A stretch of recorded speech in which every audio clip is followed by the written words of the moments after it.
Hi guys, I'm going to teach you how to use a whip finishing tool today. I've been to a lot of fly tying seminars where some of the old guys, Jack, I'm sorry Jack, I'm not calling you old, some of the more experienced, if you will, fly tyers in the fly fishing world, the big names like Jack Dennis and Arnie Gidlow, Chuck Stranahan down in Hamilton, Montana. Some of these guys are the guys that I learned a lot of my techniques from. I'm going to show you a technique that I use today using the whip finishing tool. Now, before I start, I want to talk to you guys a little bit about some things, some places that I've been. You guys may have heard of these places, maybe you haven't.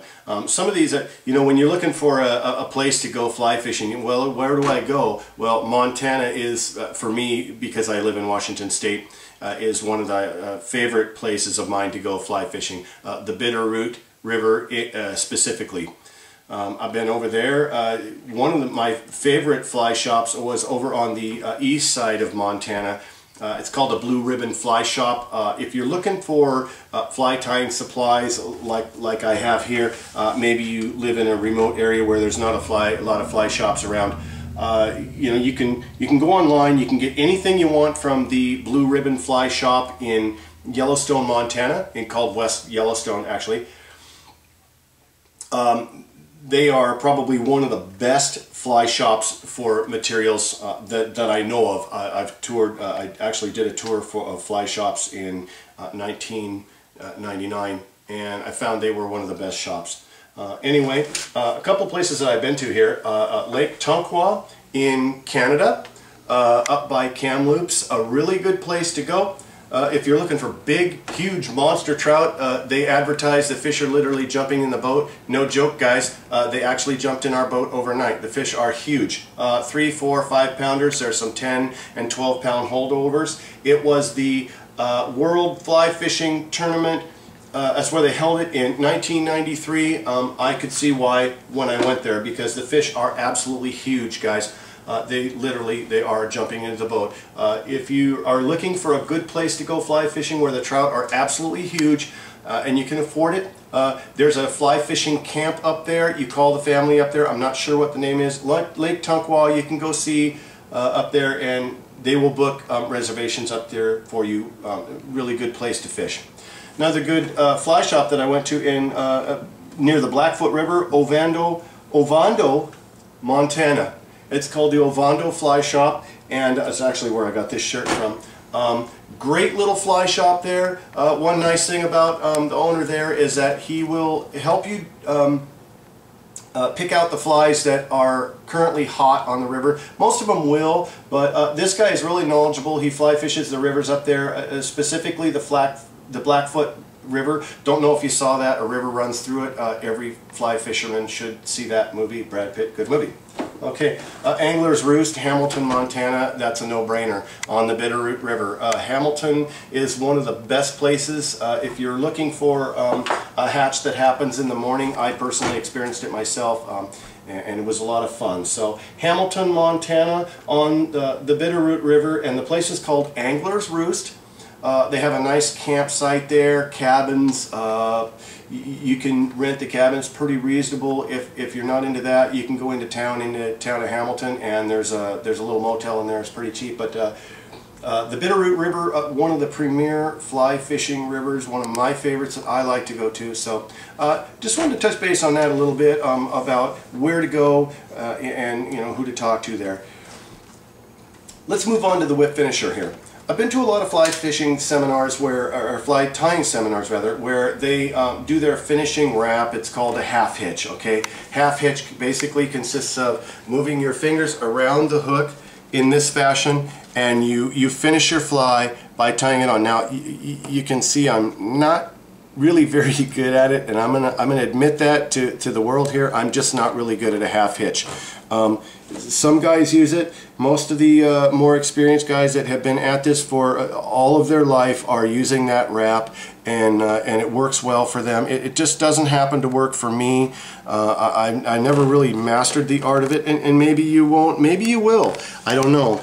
But what the video here is about, because it's so short, is it's about the whip finishing tool. Now here's how it works, guys. Here's what you do. Let's assume for a second that I've got my fly. It's completely tied. I'm gonna finish it off. Here's how we use the tool. The tool is held just like this, and I'll try to show you. And another thing about this tool is the handle. This gold part here, it's like a tube. You see how my whip finisher is kind of swiveling around there? That's because there's a gold sleeve right here. These two beads, fore and aft, they hold it from sliding. So anyway, the tool swivels like this.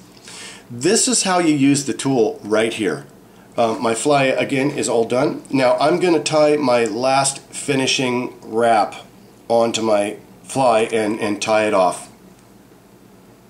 Here we go. I hold the tool like this in my thumb and forefinger, just kind of the other last fingers there, it's kind of down in there like this, okay? Here's what I'm going to do. I'm going to bring the tool up to the thread, and the hook end, this hook right here, is pointing this way, if you'll notice.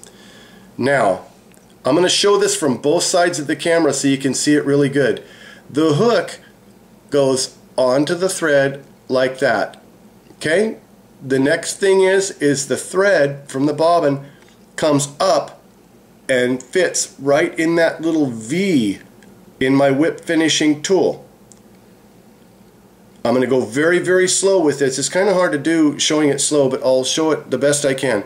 The thread then comes back up to the hook, and what you do is you just lay your thread up on top of the hook like this. You're not going to go around or wrap it or anything like that. You're going to bring the thread right up to the hook. Now I'm going to bring it right out to the end because that's where we'd normally be tying it. Now watch what happens here, guys. I can actually move the tool up and down on the thread, and where I choose to use my tool is right about in there. That represents about 3/8 of an inch. Now watch what happens, guys. All in one movement, I'm going to slide my hand down the whip finishing tool, and it's going to want to flip over naturally. Watch what happens. I lay my thread over the top of the hook and just kind of hold it there. Watch. Here it goes. Boom. Did you see that? The tool, once again, I bring the tool up in, I bring it around the bottom of what's called the foot in the whip finish tool, and I slide my hand, my right hand, this one right here, down the whip finishing tool, and as soon as I let go of this point right here where my thumb and forefinger is, the tool is going to want to flip over. Watch. Boom. Flips over. Now I have the tool like this, and I don't know if you can see the thread. It's black, it's kind of hard to see, but you lay the thread down to the hook. Just lay it on top of there. It doesn't have to be perpendicular, you know, whatever, to the hook.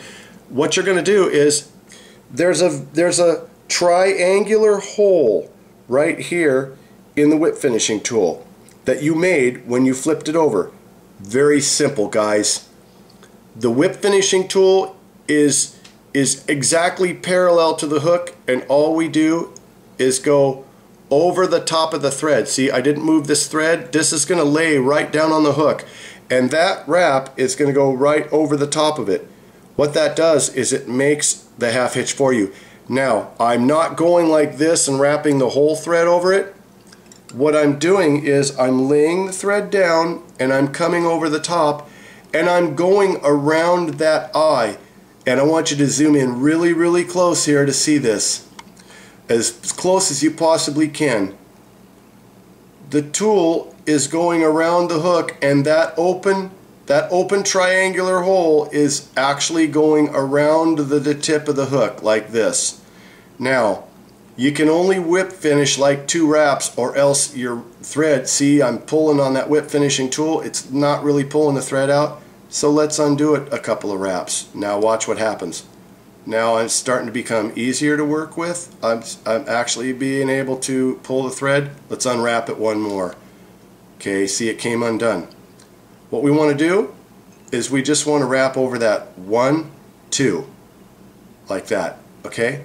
See, because what you have to do is you have to be able to get this tool out of here. Well, you can't get it out of there if you're all the way up here like this and you're trying to get the tool out of there. Well, you can't.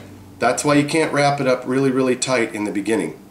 So one more time, I'll do this real quick. Here's how it works.